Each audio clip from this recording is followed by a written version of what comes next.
Petite devinette, qu'est-ce qui est vendu 57 fois par seconde, 1,8 milliard de fois par an et qu'on regarde 150 fois par jour?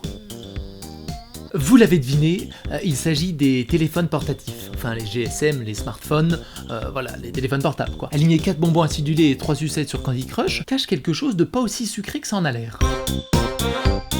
Vous connaissez peut-être l'entreprise Foxconn, entreprise taïwanaise implantée en Chine, largement réputée pour faire tout ce qui est assemblage de téléphones portatifs. Après quelques recherches, je me suis rendu compte que le slogan n'était pas mieux construire en se basant sur la Convention des droits de l'homme. Les employés n'ont tout simplement pas le droit de parler aux journalistes et de leur présenter ce qui se passe à l'intérieur des usines. Bon, à partir de ce moment-là, on dit que c'est peut-être un peu douteux. Comme pour les vêtements, le travail des enfants, ça passe. Au programme, un jour de congé tous les 2 semaines et 2 jours fériés dans l'année. Alors avec 13 heures de travail par jour, 6 jours sur 7, ça laisse moyennement le temps de la pratique du bowling. Avec de telles conditions de travail, il y a eu énormément de vagues de suicides. Heureusement, Foxconn a tout de même réagi. Ils se sont dit, bon bah pour contrer ces vagues de suicides, on va installer des filets sous les fenêtres, comme ça, bon, il y aura un petit effet trampoline pas désagréable, et puis ça rajoute un petit peu d'ambiance. Écoutez docteur, ces derniers temps ça va plus du tout. Je commence à avoir vraiment des pensées suicidaires.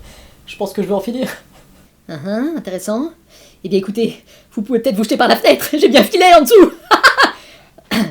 Oui, non, vous disiez donc, dans votre enfance, qu'est-ce qui s'est passé? C'est certainement pas les meilleures méthodes pour traiter le problème des suicides à la source. Et une fois de plus, les marques de portables ne cherchent pas vraiment à contrôler ce qui se passe dans les ateliers. Avec un coût de main d'œuvre à 2,38$, quand t'arrives à vendre ton portable 600$, pourquoi aller te plaindre? Bon, tout ça pour dire qu'en termes d'assemblage en Chine, c'est pas vraiment la fête. Mais il y a encore mieux que ça. L'extraction des matières premières pour fabriquer les composants, le bilan est également mi-figue, mi-raisin, mi-pourri quoi.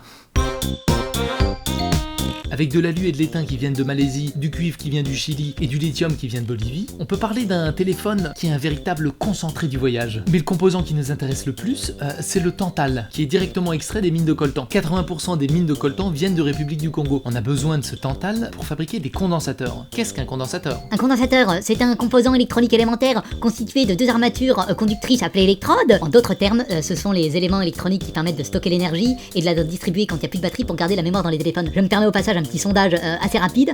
Est-ce que tu préfères rebooter en mode sans échec ou sous Linux? Merci de me répondre dans les commentaires. Pour commencer par les conditions d'extraction, on est proche de l'enfer de Belzébuth. Et alors là, en termes de travail des enfants, bon, c'est portes ouvertes. Là, pas de limite d'âge, c'est au feeling. Tu tiens debout, t'arrives à tenir une pelle. Bienvenue dans les mines de coltan.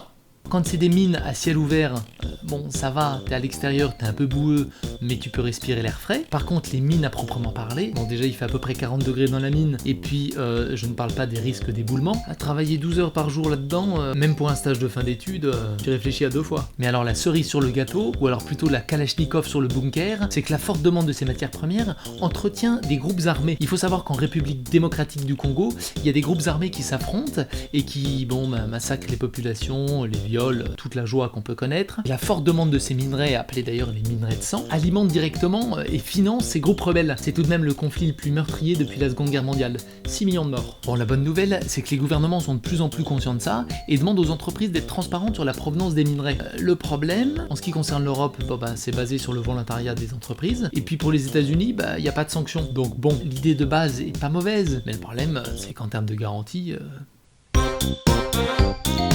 En termes de lien entre les ondes téléphoniques et la santé, il n'y a rien qui a été vraiment déterminé encore aujourd'hui. Le premier iPhone est sorti en 2007, ça fait finalement pas très longtemps, il y a peut-être des surprises à l'avenir. Il y a tout de même une étude de l'université de Bordeaux qui est sortie et qui expliquait que l'utilisation intensive d'un portable pouvait favoriser le risque de gliome, une tumeur au cerveau. Petite explication. Merci de me solliciter à nouveau. Pour vous parler des gliomes ou appelés tumeurs gliales, il s'agit tout simplement d'une tumeur au cerveau qui peut être bénigne ou maligne, c'est-à-dire bonne ou pas bonne finalement. Pour revenir sur cette étude de 2014 qui a été réalisée par mes collègues bordelais, c'est vrai que l'étude n'est pas 100% infaillible, mais elle a tout de même montré que les personnes qui considéraient avoir une utilisation intensive de leur téléphone portatif étaient 2 fois plus touchées que ceux qui les utilisaient moins. Et donc si vous-même, lorsque vous passez des coups de fil, vous commencez à saigner du nez ou des oreilles, je vous invite à consulter peut-être votre médecin traitant dans les meilleurs délais. Tenez, moi par exemple j'étais à l'opéra la dernière fois et j'ai croisé un bon copain qui avait un 3310 quand on était plus jeune.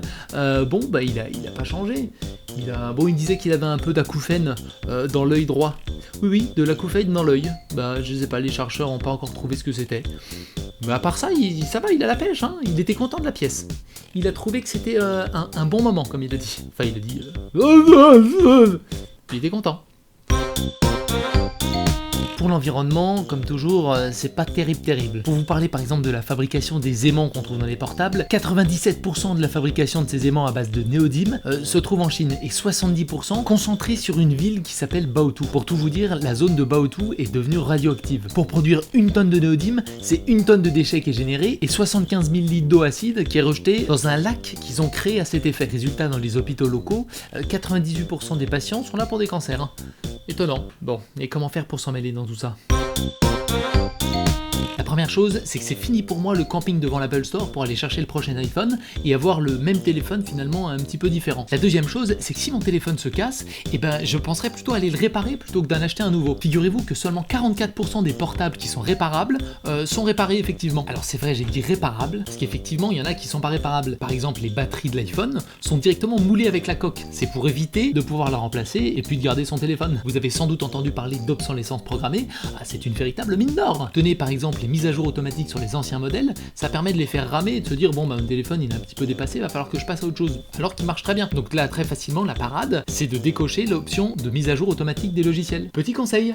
Sinon, il existe le Fairphone. Alors, je suis pas là pour faire de la publicité, mais c'est la seule marque de portable qui s'engage non seulement à respecter au maximum l'environnement, mais aussi les conditions de travail de ceux qui fabriquent les téléphones, du début à la fin de la chaîne de production. Et en plus, c'est des téléphones qui sont facilement réparables. Bonne option pour acheter un téléphone neuf. Et il existe bien entendu le marché de l'occasion, soit pour acheter un portable, soit pour le revendre ou encore en faire un don. Tenez, rien qu'en France, on estime à 100 millions le nombre de téléphones qui traînent dans nos tiroirs. Et je dois bien avouer que je fais partie de ces collectionneurs involontaires. Tenez, simple illustration, voilà, un téléphone de rechange qui ne sert à rien finalement et que j'utilise même pas.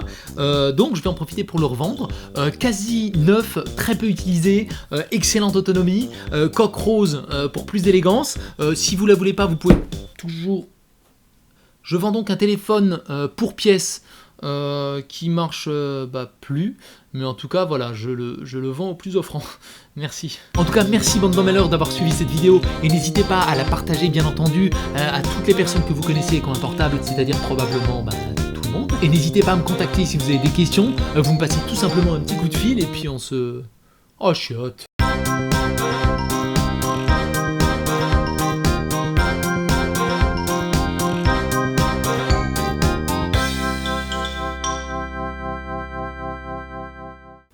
Sucette, caramel. Oh écoute mon chéri, tu veux pas un petit peu lâcher ton portable? Caramel. Tu sais que c'est pas bon pour ce que tu as. Mais laisse-moi tranquille, terminer ma partie de Candy Crush, sinon je vais te mettre un coup de boule et je peux te dire que tu vas t'en rappeler celui-là.